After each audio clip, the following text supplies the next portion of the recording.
दोस्तों, ये फूल खाली शो के लिए नहीं, ये फूल तुम्हारी जिंदगी को फूल बनाने के लिए। दोस्तों, मिश्री और ये फूल डालकर इसे गुलशन बनाओ।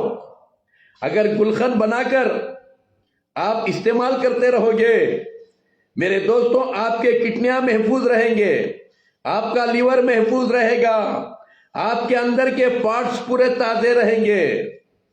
ये इसके अंदर अल्लाह भर दिए हैं खजाना, सेहत का खजाना। आप गुलाब, अगर किसी को शुगर है तो शुगर रहा तो 1 चमचा कलौंजी और 1 चमचा मेथी, ये देखो 1 चमचा कलौंजी और 1 चमचा मेथी, और ये गुलाब के फूल 1 चमचा।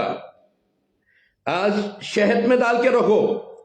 शहद में 1 आधा केजी कलौंजी, आधा केजी मेथी और एक किलो फूल डाल के रखो।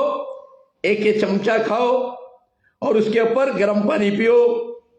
और उसके बाद मेरे दोस्तों, तुम्हारा नीम का पत्ता, अशोक का पत्ता और मेथी का पत्ता डालकर बेहतरीन चाय बना के पियो, काढ़ा बना के पियो।